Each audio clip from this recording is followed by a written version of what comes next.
with your personality growth. And that's why I find them just like dwarfs, the way they have attitude towards things.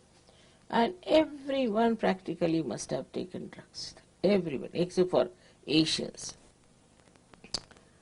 may not have. Because now I've learnt that there are two genes which protect the Asians. But the white skin has no those genes to protect. The other day in the lecture I told them that there are two genes which are protective. Found only among Asians, means Chinese and Indians. All the rest of the people don't have those genes which should protect them. So they are so vulnerable to all these nonsensical things that are going on. And they take to it so easily. I used to wonder how these educated, good people, I mean people of my husband's ranking, also were stupid like that. Every time they would bring a new wife. One day one of them brought a wife who was hardly about 20 years of age. This fellow is at least 70.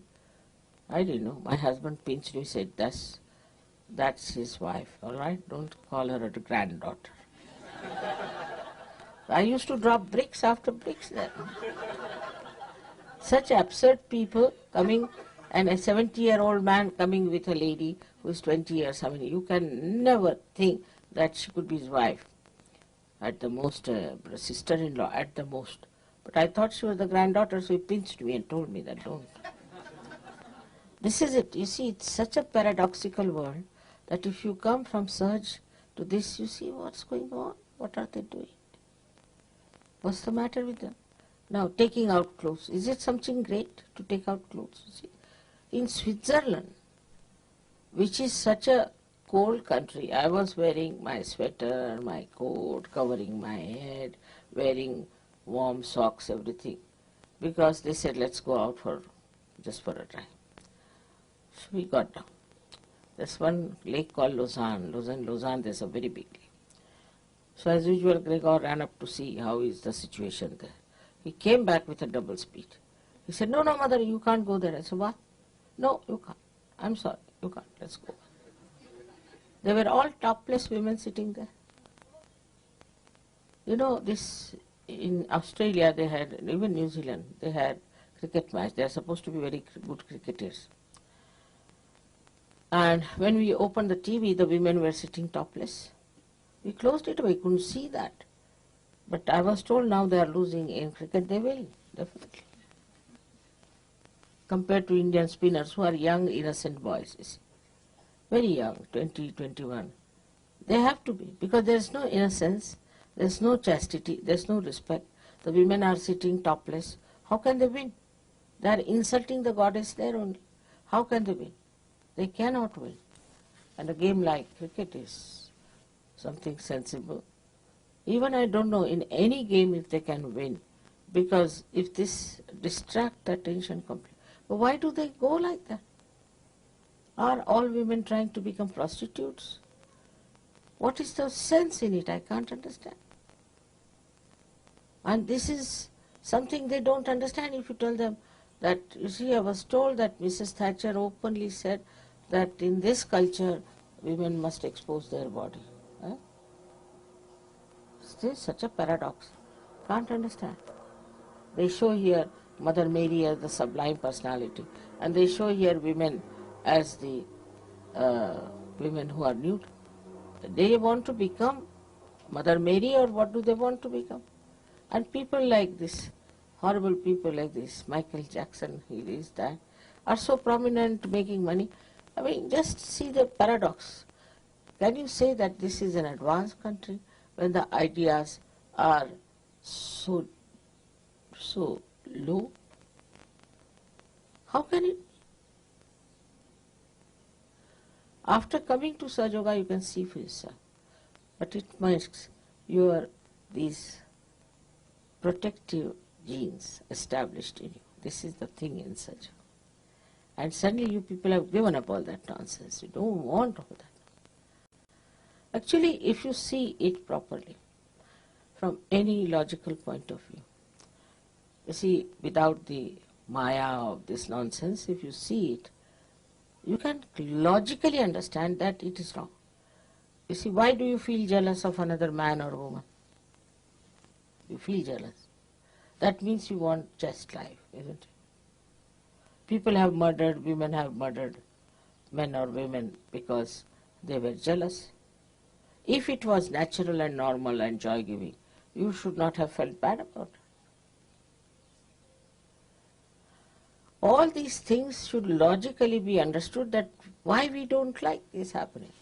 Or this happens to your own daughter, you may not like. Nowadays there are people who like it also to the daughters. But now going to that limit of things, like this one person say he has something to do with the daughter and the whole society is against it today. But maybe tomorrow with this Maya, this horrible devil Maya, which is anti-Maya, will work out, and maybe that nobody will mind it. It may be. If you people do not hold it right into your hands, the culture side of Sahaja, I don't know what's going to happen. If you read newspaper every day, you feel really dizzy, you don't understand in what Maya these people are lost. So it's an anti-Maya. Because Mahamaya has come, so anti-Maya has come. 50 years back or 60 years back, it was not that bad, I can tell you. Once in a while, people used to do something nonsensical. But now it is rampant. But it now has become a fashion. It's worse than that, is that accepted as a fashion. And if you are not in it, you are out. You have to be in the madhouse. You should see this clearly, because now you have come into the Maya of God. Maya also means loves. Love, the God's love. And in that your eyes should open out and see, what horrible things they are doing. What is this disco? You know, in India they brought the disco. And of course, some boys who were Muslims actually, were rich, and they carried young girls, because in disco the law was that you must bring a partner. Young girls who were adults, maybe not be adults also, and started giving them alcohol, drinking, and they got lost. The parents wouldn't accept them, they had to go to brothels, or they were sold out, or I don't know what happened to them. But that is the reaction in that country. It may be one day they will be accepted, one day we'll have the same thing, because it has such a overpowering effect. And that's why the Maya of God is such, all these beautiful things are there. So you can get lost with it, you can see it, you can picture it, you can paint it. But no, they are not. They are not interested. They'll make this also ugly. They'll make every picture ugly. They'll make every face ugly. So this is the anti-Maya that is there. And for that you need a Mahamaya to correct it and to solve the problem. The complete working of the divine depends on you people, wherever you are. How many you are is not the point. Wherever you are, how intense you are, how you want to work it out, how you want to put your attention to. It's very important how you are going to do it, because you people should understand the responsibility. This world is getting drowned, and I feel that at least 80% people will be finished. 10 would be hanging in between in limbo, I think. Really. And 10% will be Sajogis, the way it is moving in the West. Maybe in India, may not be, I can't say. India is very fast moving Sahaja. Also Russia and all these Eastern Bloc people are just jumping into it. I don't know how they have discovered me so easily. They say my face is evident, I don't know what makes them think.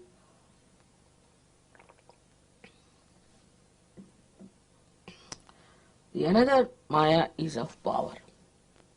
And the power of money, if they can avoid, then they try to have power over territory of the land, this, that. That also made them mad quite a lot in the past. But now they are all fighting for some nonsensical land which will never belong to them. It stays here permanently, eternally. But the fights are going on. Then in the name of religion, they are fighting for this area, that area, or they are fighting for, say, just for changing their religion or getting more people in that religion. I don't know what is their idea of religion is. Is religion meant for that? Just think of it. Nobody thinks like that. What is it meant for? So, here again the Mahamaya has to work. And the Mahamaya works this way, that she integrates all the religions. She shows that all religions are the same, have the same spirituality, is on the same tree of spirituality they have grown. Instead of making people spiritual, they have made them money oriented or they have made them power oriented. I mean, it's the other way around. It's like the tree growing underneath or something absurd that you cannot explain. And that is the thing, is that elusive. That elusiveness is called Maya. And this elusiveness appeals to many people. Appeals, that's the point I'm worried about. Something is elusive, then they go on running after that like a mirage. And ultimately they are destroyed. So what you see a picture just now is that at least so many 10% people will be saved at the most. But it's a very sad affair because it has taken so much effort to make human beings, to make them all right, to make them sensible. And now what you find is that they are going to be all finished. It's too much to bear, too much to believe in, but it is going to happen if you people do not take it up seriously and work it out. For you also, there should not be any illusions, because many of you are more busy with other things. To you, other things are more important than Sahaja. But whatever you are doing, you can bring in Sahaja into that. Into anything you can bring in Sahaja. I said in politics, in agriculture, in social life, in your jobs. Everywhere you can bring Sahaja. By your own behavior, by your own intelligence, you can bring in Sahaja into every field, which you have to think about. Where can we take Sahaja? Where can we work it out? And this is what is to get into the Maya of God, that you get rid of all the illusions which are false, which do not allow you to see the right thing, and then seriously to get into the productive side of Sahaja. Can imagine how productive is Sahaja, how the miracles work out, how this divine power is anxious to help. Despite all this Mahamaya and other,